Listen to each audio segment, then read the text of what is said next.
Humanos, animales, todos los seres vivos de la Tierra estamos aquí gracias al azar. El 99% de las especies de nuestro planeta desapareció en una serie de catástrofes. Desastres que cambiaron el curso de la evolución. Hace 650 millones de años, la Tierra se congeló, llevando a los seres vivos al borde de la extinción. Pero sin este desastre, la vida en nuestro planeta sería poco más que un caldo microscópico. Esta es la historia de la Tierra convertida en una bola de nieve.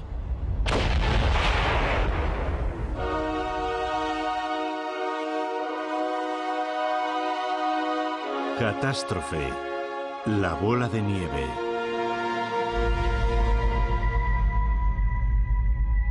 Es casi imposible imaginar la inmensa escala temporal de la vida de nuestro planeta. Así que vamos a comprimir toda su historia en un solo día. A las 0 horas, hace 4.500 millones de años, nació el planeta. Minutos después, el protoplaneta Theia se estrelló contra la joven Tierra.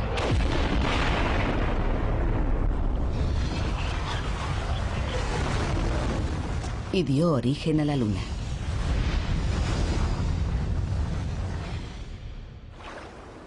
A las 4 de la madrugada aparecieron las primeras formas de vida.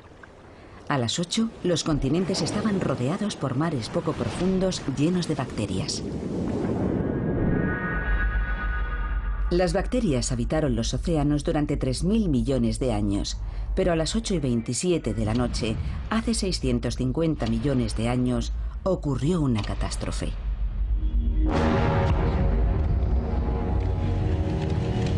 El planeta se congeló. Las temperaturas cayeron muy por debajo de los 0 grados. El hielo se extendió desde los polos hasta el Ecuador. El planeta entero quedó atrapado en una gélida camisa de fuerza. La Tierra se había convertido en una bola de nieve. La vida, que aún daba sus primeros pasos, parecía condenada.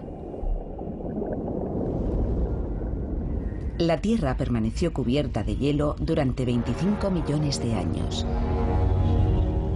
Algunos microorganismos sobrevivieron y dieron el mayor salto evolutivo de la historia del planeta. La catástrofe, que estuvo a punto de eliminar todo rastro de vida, dio un gigantesco impulso a la evolución, creando la vida que hoy conocemos y a nosotros mismos. Pero ¿cómo ocurrió exactamente y cómo hemos podido descubrirlo? Las antiguas capas de hielo hace mucho que desaparecieron, pero el rastro que dejaron tras de sí nos ha permitido descubrir valiosos detalles sobre aquella catastrófica glaciación.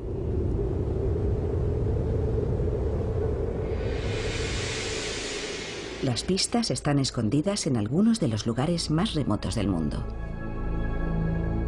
Esta es la cordillera Flinders, en el desierto australiano. Uno de los lugares más secos y abrasadores de la Tierra. Por eso es sorprendente que sea aquí donde el geólogo Jim Gaylin esté buscando restos del periodo más frío de la historia. La zona es tan extensa que la mejor forma de explorarla es desde el aire. Hay una dramática historia escrita en estos estratos rocosos. Solo hay que saber leerla. Es como leer un libro hecho de rocas. Cada estrato tiene escrito un secreto. Son como hojas de un libro de historia. Parece haber una formación rocosa interesante en el lecho reseco de un antiguo río.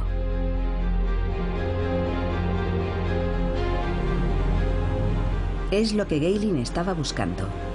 Una roca de 650 millones de años de antigüedad. Lo que se denomina un bloque errático. Un bloque errático es una roca extraña que no debería estar entre sedimentos de barro o arena, sino entre derrubios o helechos de rocas. Pero aquí está. Puede parecer una simple piedra, pero su presencia demuestra que este ardiente desierto estuvo cubierto de hielo. Esta roca no debería estar aquí, en un entorno compuesto de barro, arena y grava. En condiciones normales sería imposible. Algo transportó este bloque errático hasta aquí durante miles de kilómetros. Y solo hay una fuerza que pueda trasladar rocas como esta a grandes distancias: el hielo.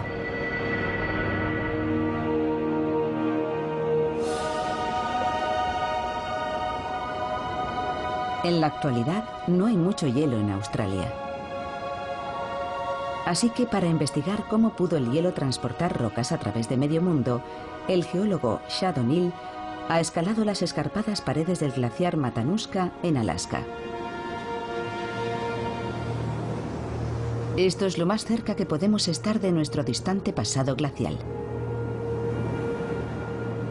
Y aunque es mucho más pequeño que los antiguos glaciares, su comportamiento es el mismo. Hemos venido a estudiar las rocas que el glaciar transporta hasta el valle. Y para eso, tenemos que bajar hasta allí.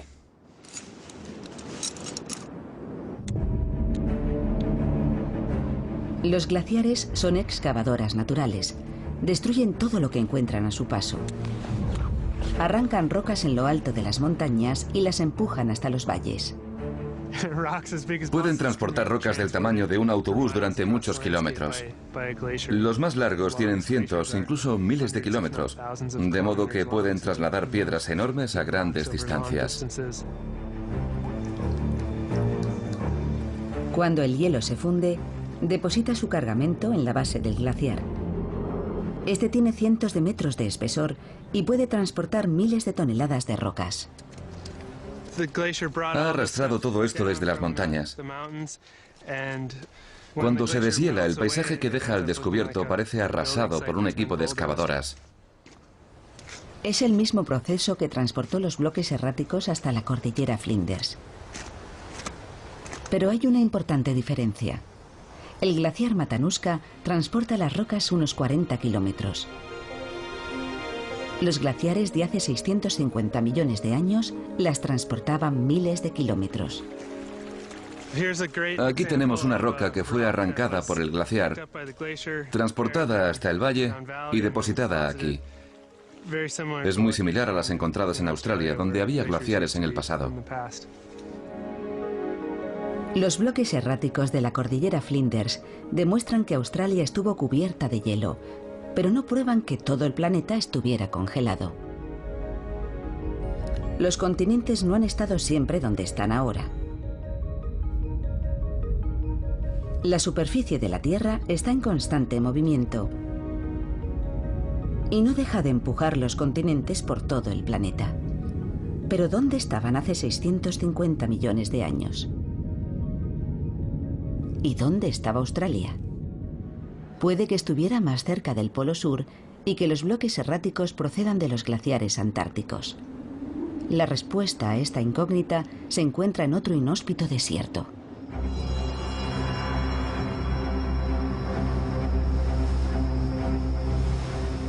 El Valle de la Muerte, en el suroeste de Estados Unidos.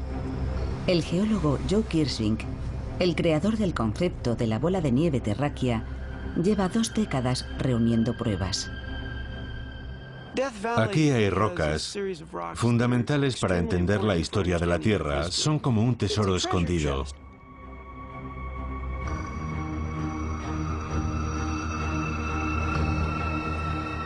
Este tampoco es un lugar donde uno esperaría encontrar rastros de hielo. Pero dispersos entre los sedimentos de un antiguo lecho marino, hay más bloques erráticos. Cada vez que vengo veo cosas nuevas. Hay grandes bloques erráticos, como ese de ahí. Todos proceden de las montañas. Este es uno de los mejores lugares del mundo para verlos. Los bloques descubiertos aquí por Kirsvink datan del mismo periodo que los hallados en Australia. Hace 650 millones de años, el Valle de la Muerte y el desierto australiano, dos de los lugares más calientes y secos del planeta, estaban cubiertos de hielo. Pero ¿dónde se encontraban realmente cuando tuvo lugar la gran glaciación? La respuesta está en las mismas rocas. Cada roca tiene una huella magnética única que permite determinar su punto de origen con gran exactitud. Para estudiar estas huellas, Kirschvink toma muestras del interior de las rocas en las que se encuentran los bloques erráticos. El campo magnético de la Tierra está formado por corrientes eléctricas que fluyen por su interior. Los patrones de ese campo nos permiten conocer la latitud en la que se formó la roca. Una vez determinada la latitud, los científicos pueden averiguar su lugar de procedencia. Cuando un glaciar depositó aquí estos bloques, el Valle de la Muerte estaba en el trópico. Pero la historia que cuentan las rocas del desierto australiano es aún más asombrosa. Un equipo que estudió esas rocas descubrió que su magnetismo era muy estable y pensaron, un momento, esto puede ser muy importante. La huella magnética descubierta revelaba que hace 650 millones de años, Australia estaba en un lugar completamente distinto del que ocupa hoy.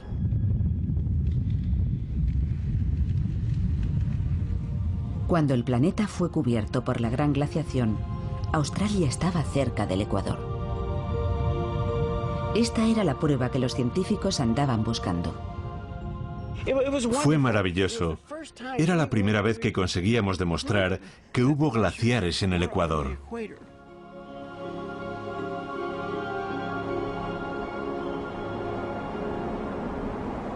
La existencia de masas de hielo en el Ecuador solo podía significar una cosa.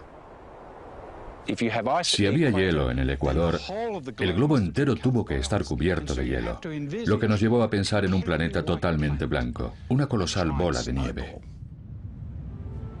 La Tierra había quedado encerrada bajo una corteza de hielo por la mayor glaciación de la historia. Todo el planeta debió tener el aspecto que tiene hoy la Antártida. Incluso el Valle de la Muerte, donde no hay nada, debió estar cubierto por varios cientos de metros de hielo.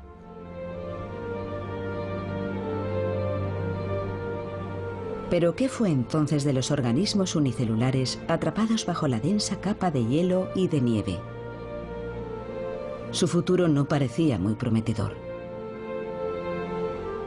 Aquella fue la mayor glaciación de la historia de este planeta. Sus océanos no solo estaban cubiertos de hielo cerca de los polos. El hielo se había extendido por todas partes. Prácticamente había aislado a todos los seres vivos. Hace 650 millones de años, la Tierra comenzó a helarse. La vida parecía destinada a la extinción total.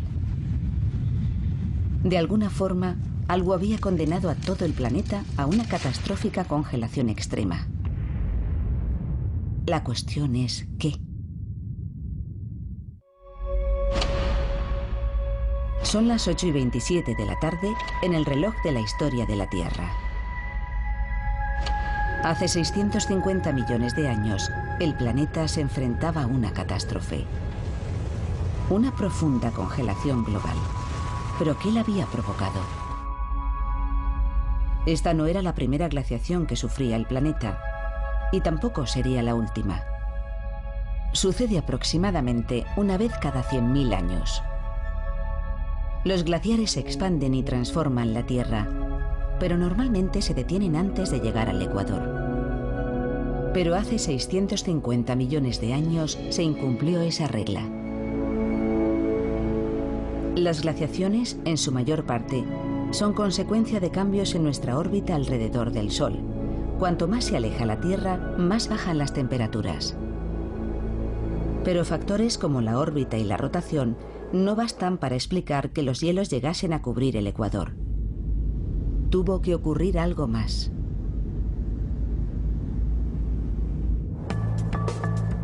La culpable resultó ser nuestra atmósfera, concretamente los gases de efecto invernadero como el dióxido de carbono. Una alta concentración provoca un calentamiento global, mientras que unos niveles normales dan como resultado temperaturas moderadas. Un gas de efecto invernadero es cualquier tipo de gas que tiene la capacidad de convertir los rayos del sol en calor. Estos gases son increíblemente eficaces para mantener el planeta cálido, como hoy en día.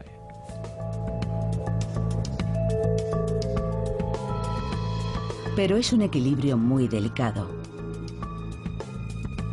Si los niveles de CO2 suben o bajan demasiado, el clima entra en una espiral caótica.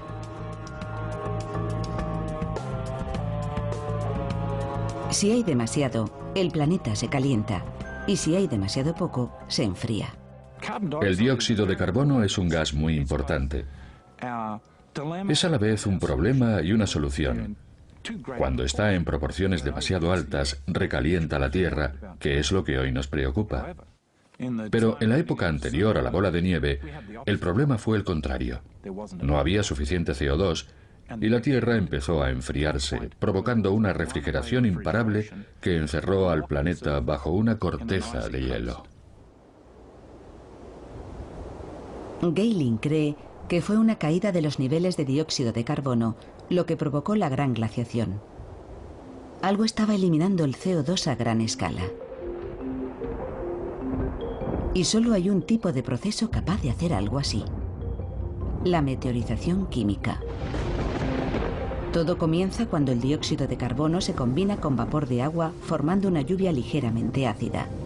Cuando esta cae sobre las rocas, reacciona con los minerales, atrapando el CO2 en el agua que resbala sobre estas. A continuación pasa al mar, donde contribuye a formar nuevas rocas. Así el dióxido de carbono que estaba en la atmósfera queda atrapado en el fondo marino. Cuando se produce la meteorización a gran escala, la lluvia ácida descompone las rocas y el dióxido de carbono sale de la atmósfera, quedando atrapado en los océanos. La meteorización ocurre más rápido en los lugares cálidos y húmedos. Normalmente, en las zonas demasiado al norte o demasiado al sur, la meteorización no es un factor determinante. Pero hace 650 millones de años, todas las masas terrestres estaban aglomeradas en un supercontinente en el Ecuador. Una gran zona húmeda y cálida que recibía la mayor parte de la lluvia del planeta. La meteorización se disparó. Los niveles de CO2 cayeron bajo mínimos, y lo mismo le ocurrió a la temperatura de la Tierra. Si el dióxido de carbono está siendo retirado de la atmósfera y no se repone, inevitablemente la Tierra se enfría. Normalmente, las plantas y los animales equilibran los niveles de dióxido de carbono de la atmósfera, impidiendo que la temperatura fluctúe en exceso. Pero hace 650 millones de años, la vida aún no había evolucionado en tierra firme, y en los océanos solo florecía en forma de bacterias. Y estas estaban contribuyendo a empeorar la situación. Hace 650 millones de años, este era un mundo de cianobacterias que vivían formando una capa cenagosa en el lecho marino. Las cianobacterias ya estaban en este planeta 3.000 millones de años antes de crearse la bola de nieve. Y en aquel momento fueron especialmente importantes. Las cianobacterias absorbieron dióxido de carbono de los océanos y lo fijaron en formaciones calizas llamadas estromatolitos. Parte de este antiguo dióxido de carbono sigue atrapada en rocas fosilizadas como estas del sur de Australia. Cuando Jim Gehling vierte sobre ellas un ácido suave, el dióxido de carbono que lleva encerrado cientos de millones de años se libera. Esa efervescencia, en forma de burbujas blancas, es el dióxido de carbono que estaba atrapado en los estromatolitos y que vuelve a la atmósfera. En lugar de estabilizar los niveles de CO2, las cianobacterias los hicieron descender aún más. lo que unido a los efectos de la meteorización química provocó que las temperaturas se desplomaran. Incluso entonces, el planeta podría haber evitado la congelación total. Pero una catastrófica reacción en cadena lo llevó a un punto sin retorno.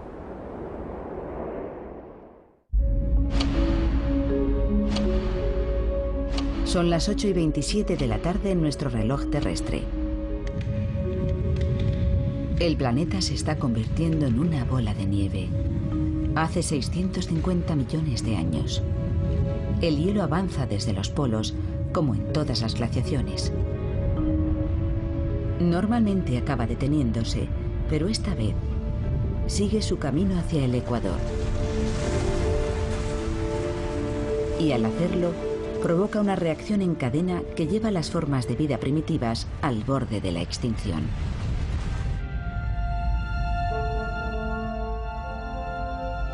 La Tierra está cubierta por tierra firme, hielo y mar abierto. Cada una de estas superficies refleja el Sol de forma distinta, y esa es la clave de lo que ocurrió a continuación.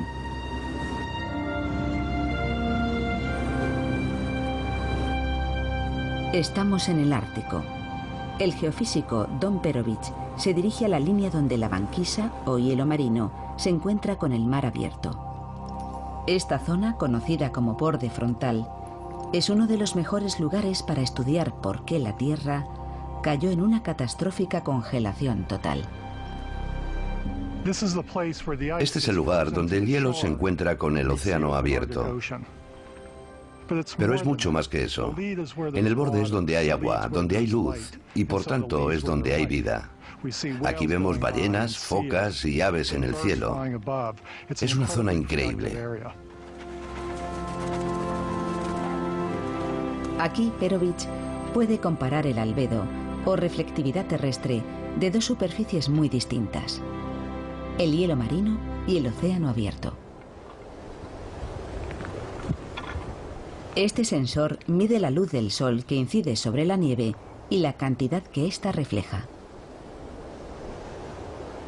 El hielo marino es la superficie más reflectante del planeta.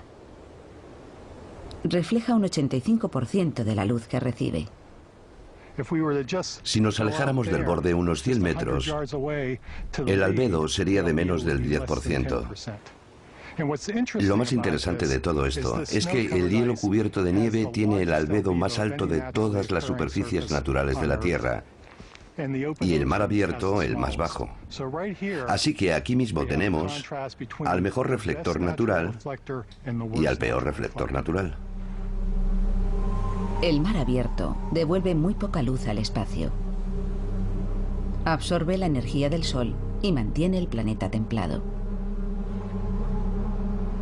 Pero al parecer, hace 650 millones de años ocurrió justo lo contrario. El mejor reflector de la Tierra, el hielo marino, fue sustituyendo al peor reflector, el agua del mar. El hielo siguió cubriendo los océanos, incapaces de absorber más calor, y la Tierra siguió enfriándose. Las nuevas placas de hielo reflejaron aún más la luz del Sol, lo que provocó un nuevo enfriamiento y más hielo. Se había alcanzado el punto sin retorno. Al formarse más hielo, el peor reflector fue sustituido por el mejor reflector. Todo se enfrió más y se hizo más hielo, con lo que se enfrió todavía más y se formó aún más hielo. Una congelación galopante que acabó convirtiendo el planeta en una bola de nieve. Nadie había contemplado esta idea hasta hace pocas décadas. Pero los científicos comenzaron a pensar en ella mientras estudiaban un tipo de desastre muy diferente.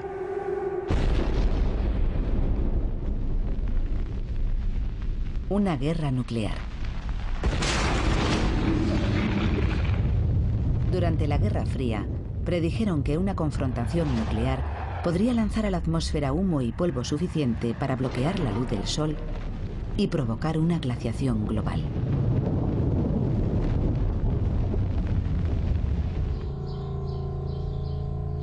El climatólogo ruso Mikhail Budiko Estaba investigando este posible escenario cuando hizo un descubrimiento escalofriante.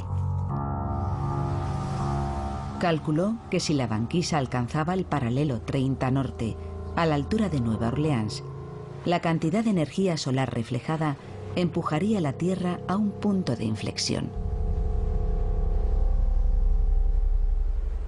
En un sistema climático como el de la Tierra, con tantas variables, existen los llamados puntos de inflexión. Es como si estás en una barca que se balancea. No pasa nada hasta que se inclina demasiado y entonces vuelca. Boudico afirmaba que si el hielo avanzaba lo suficiente, superaría un punto de inflexión y cubriría toda la Tierra. Los cálculos de Boudico indicaban que si el hielo alcanzaba ese punto de inflexión, el planeta no podría absorber el calor suficiente para frenarlo. La Tierra quedaría encerrada en una coraza helada. Y al parecer, hace 650 millones de años, fue exactamente eso lo que ocurrió. En lugar del mundo que tenemos hoy, debió ser algo similar a esto. Una gran extensión blanca de infinitos bloques de hielo totalmente cubierta de nieve. Es difícil imaginar el alcance del desastre que debió suponer la gran glaciación. Las dos masas de hielo se encontraron finalmente y cerraron sus heladas mandíbulas en el Ecuador. Parecía que nada podría sobrevivir en este desierto helado. Y sin embargo, la vida no solo superó el desastre, sino que floreció. Y dio el mayor salto evolutivo de nuestra historia.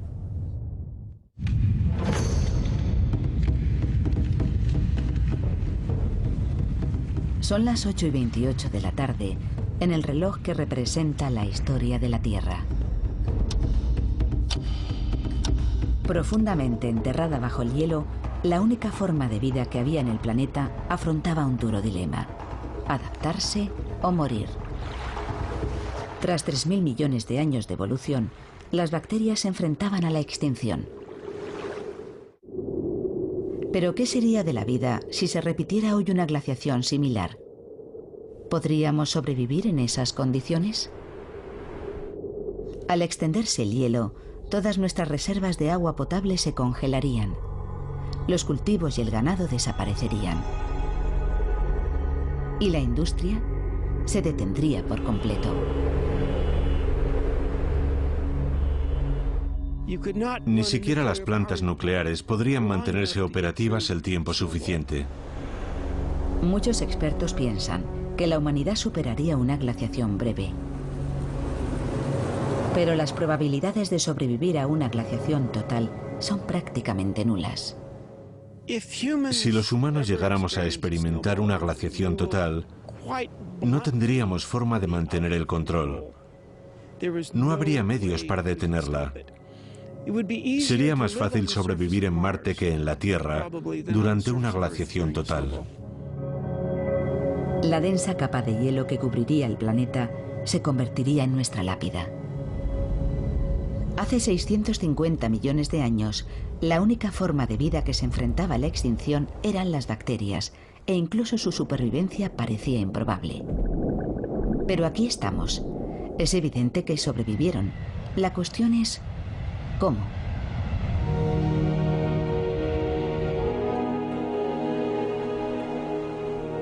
El deseo de averiguar cómo aquellos organismos simples mantuvieron viva la evolución ha traído a esta microbióloga solitaria al glaciar Whiteout, en el sur de Alaska.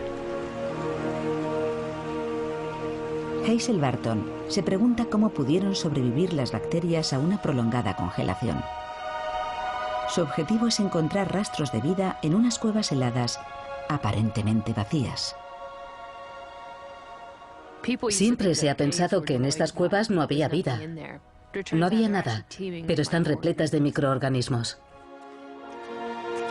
Barton busca microbios vivos en esta cueva de hielo para comprender cómo sus antepasados sobrevivieron al mayor de los desastres climáticos hace millones de años. Ya en la entrada hay partículas de polvo alojadas en el hielo, lo que crea una superficie en la que pueden sobrevivir los microbios. Esta cueva se encuentra debajo del glaciar. En su interior la temperatura es de 4 grados bajo cero. Los organismos que viven en condiciones tan duras reciben el merecido nombre de extremófilos. Barton toma muestras de los microbios sepultados en los sedimentos de las rocas heladas. Estoy buscando sedimentos que puedan contener microbios que nunca hayan estado expuestos al calor. A estos organismos les encanta el frío y de hecho han evolucionado para vivir en estas condiciones de frío. Si ahora los llevásemos a la luz del sol, sin duda morirían. Sería como si nos abandonaran a nosotros en mitad de un desierto. Barton espera que esta cueva pueda arrojar luz sobre la forma en que los microbios se adaptaron a la bola de nieve. La mayoría de las superficies expuestas debieron tener un aspecto parecido a esto. Así que tenemos delante el tipo de entorno al que debieron adaptarse los organismos supervivientes. Y no solo vivían sobre el hielo, también lo hacían en su interior. La luz penetra unos metros en el hielo, y eso es suficiente para que estos microbios prosperen. Estamos bastante cerca de la entrada. Yo diría que aún entra la cantidad suficiente de energía solar para que crezcan las cianobacterias. Probablemente sigan viviendo en el hielo.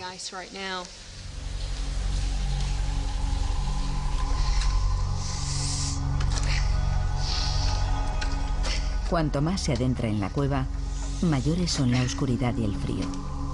Pero incluso aquí sigue habiendo vida. Esto parece una comunidad de cianobacterias. Son increíblemente resistentes y muy capaces de sobrevivir en las condiciones más duras que uno pueda imaginar. Durante la gran glaciación, el hielo llegó a tener miles de metros de espesor. Barton ha encontrado condiciones similares a cientos de metros de la entrada. Aquí apenas hay luz, pero incluso en esta penumbra helada encuentra colonias florecientes de microbios.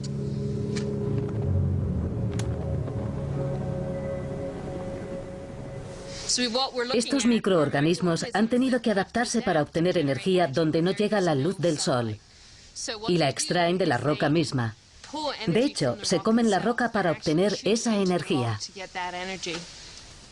Cuando salga al exterior, Hazel examinará las muestras con su microscopio de campo. Piensa que los antiguos microbios tenían una estructura similar a estas cianobacterias y que eran unos supervivientes natos. Estas cianobacterias han formado una comunidad en el hielo. Son unos organismos increíbles, muy adaptables, y una de las formas de vida más antiguas del planeta. Pueden sobrevivir en condiciones extremas. Las cianobacterias han desarrollado asombrosos mecanismos de supervivencia. Si nuestras células se congelan, sus membranas se rompen, y si se secan, mueren. Pero las cianobacterias han desarrollado una estructura celular que impide que se rompan, incluso en las condiciones más difíciles. Han cambiado la estructura de su ADN para que no sufra ningún daño. Si nuestro cuerpo se secara, nuestro ADN sería irrecuperable. Pero si le ocurre lo mismo a una cianobacteria, basta con añadir agua 100 años después y en pocas horas estará realizando la fotosíntesis. Y además de resistir la sequedad extrema, algunas pudieron resistir el hielo. Al quedar sepultados, casi todos los microbios perecieron. Pero los más resistentes sobrevivieron y con el tiempo evolucionaron hasta formar cepas que prosperaban en el frío y la oscuridad, convirtiéndose en los antepasados de todos los seres que viven hoy en la Tierra. Parece lógico pensar que estas catástrofes acabarían con todo rastro de vida, pero estos microorganismos han pasado por cosas similares durante miles de millones de años y han conseguido adaptarse y ocupar el espacio que otros dejaron. Estas investigaciones prueban que incluso en las condiciones más extremas, en el hielo y en la oscuridad, la vida siempre se abre camino. Si un objeto del tamaño de Marte se estrellara contra la Tierra, seguiría existiendo vida. Estas catástrofes simplemente abren un nuevo capítulo en el que una forma de vida distinta tomará el relevo. La única razón de que estemos aquí es que la vida se adaptó y sobrevivió. Pero para que pudiera avanzar y evolucionar, la Tierra tenía que deshelarse. ¿Pero qué podría haber fundido una coraza de hielo de 25 millones de años de antigüedad? La respuesta estaba oculta en lo más profundo de la Tierra y estaba a punto de abrirse camino hasta la superficie.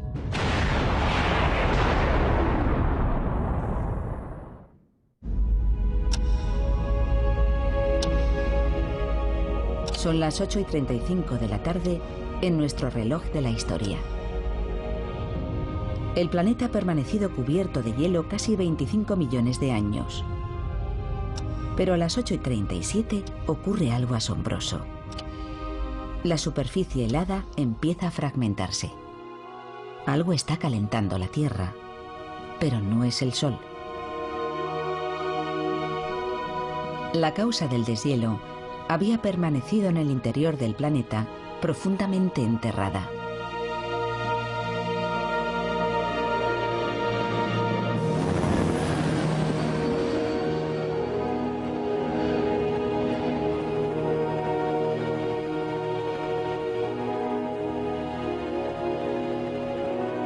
Estamos en Alaska, en las Islas Aleutianas, una de las regiones con más volcanes del planeta. El monte Augustine es un volcán activo desde hace más de 40.000 años. El vulcanólogo John Power está investigando las misteriosas causas de la descongelación global.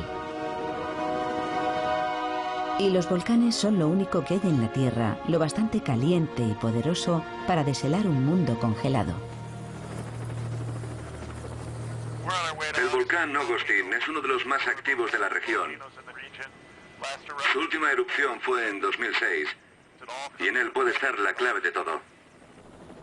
Bajo el monte Augustine se oculta un infierno ardiente. Durante su última erupción, lanzó a la atmósfera 17.000 millones de toneladas de lava y cenizas. Expulsó tanto material que incluso vio incrementada su altura. Estamos unos 30 metros por encima de la antigua cumbre, en uno de los territorios más recientes de Norteamérica. John Power mide la temperatura, justo debajo de la superficie. Llega a alcanzar 95 o 96 grados centígrados. La cumbre sigue estando muy caliente. Si quisiéramos asar unas patatas o freír unos huevos, este sería un lugar perfecto para hacerlo.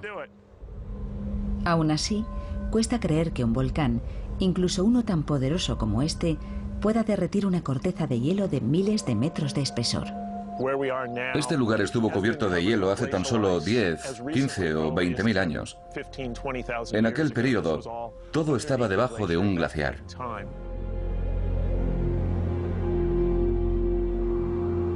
Cuando Power examinó las rocas volcánicas, descubrió pruebas de que hace 24.000 años una erupción atravesó la masa de hielo. No sería difícil para un volcán como el Augustine o cualquiera de sus vecinos hacer saltar una capa de hielo de varios kilómetros de espesor.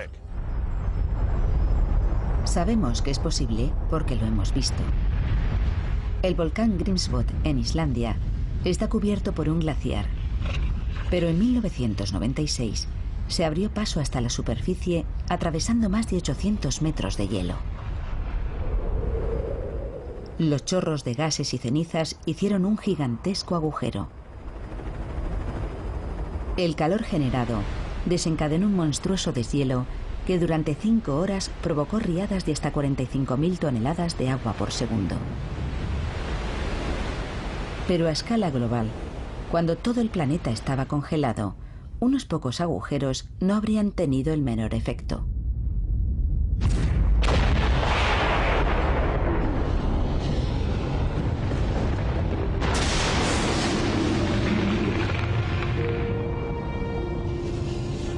Pero los volcanes guardaban en su arsenal otra formidable arma. Además de lava y rocas, también expulsaron grandes cantidades de gases de efecto invernadero. El dióxido de carbono es uno de los gases dominantes emitidos por los volcanes. En ocasiones este volcán ha liberado miles de toneladas diarias. El Ogostin es insignificante comparado con los volcanes que rompieron la gran corteza de hielo. Los científicos creen que miles de volcanes liberaron miles de millones de toneladas de dióxido de carbono. Durante 1 millón de años, los niveles de dióxido de carbono fueron elevándose hasta revertir la caída que había provocado la gran glaciación. La balanza se inclinó hacia el lado contrario. El dióxido de carbono se fue acumulando en la atmósfera hasta llegar a un punto de inflexión en el que se produjo el superdeshielo. Y ese fue el fin de la bola de nieve. La atmósfera rica en dióxido de carbono atrapó la luz del Sol, hizo subir las temperaturas y finalmente fundió el hielo. Después de 25 millones de años, la Tierra dejó de ser una bola de nieve. Y con la retirada del hielo sucedió algo extraordinario. El mayor salto evolutivo de la historia de nuestro planeta. Un salto dirigido directamente a nosotros.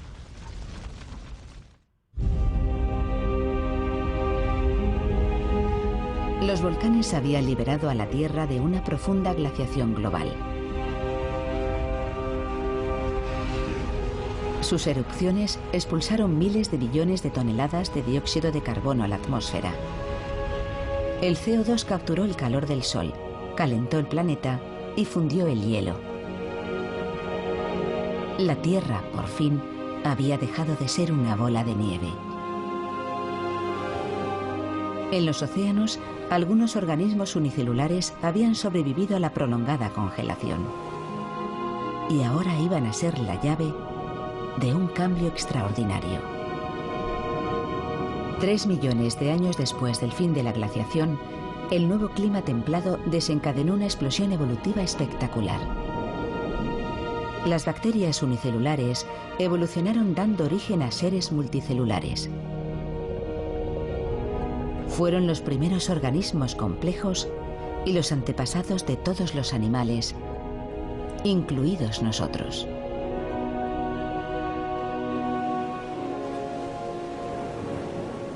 La bola de nieve debió ser el momento más próximo a la extinción de las primeras formas de vida. Pero a pesar de todo sobrevivieron. Y no puede ser una coincidencia que poco después de las últimas fases de esta gran glaciación global aparezcan los primeros seres de gran tamaño. Todo parece indicar que estas catástrofes medioambientales impulsaron las formas de vida que podían evolucionar hacia la creación de organismos multicelulares. La bola de nieve, lejos de ser una catástrofe para la vida, desencadenó una revolución, y la clave fue el oxígeno. Antes de la gran glaciación, el nivel de oxígeno era tan solo de un 1%, demasiado poco para mantener organismos complejos. Pero después del deshielo se disparó hasta un 21%. Este aumento pudo ser el resultado de cambios químicos durante la edad de hielo.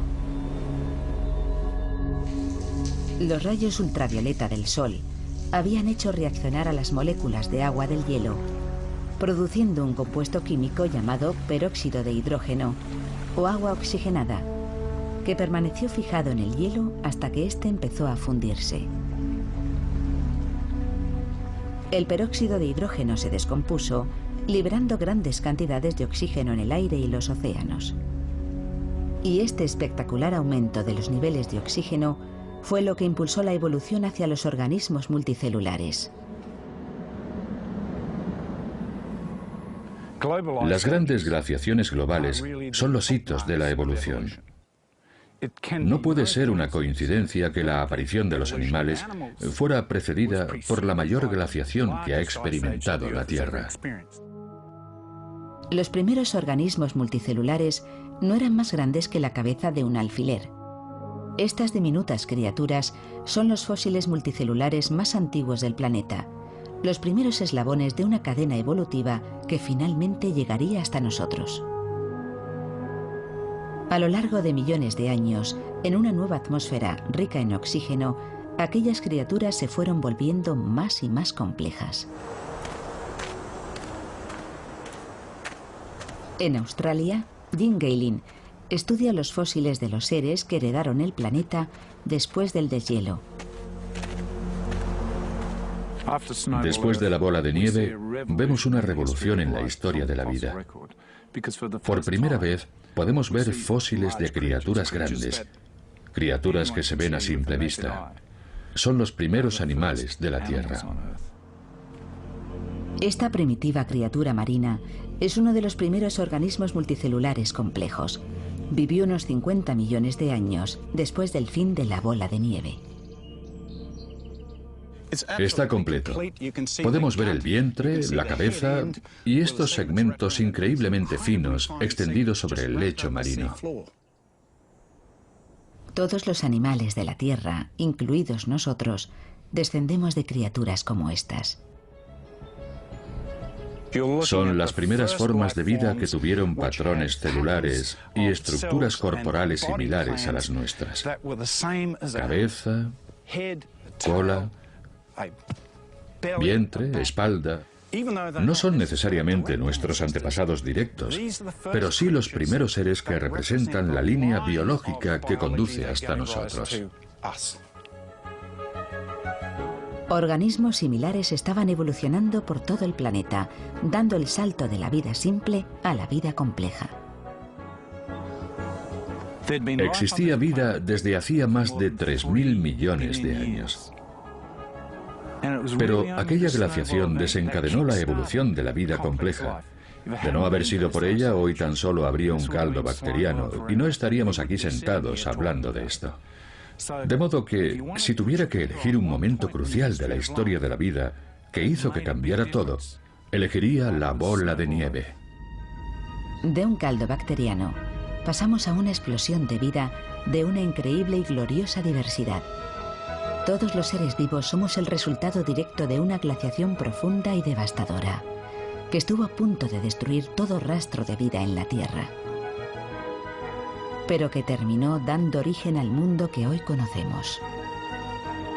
Debemos nuestra existencia al mayor desastre climático que ha experimentado el planeta. Sin la bola de nieve, nosotros no estaríamos aquí.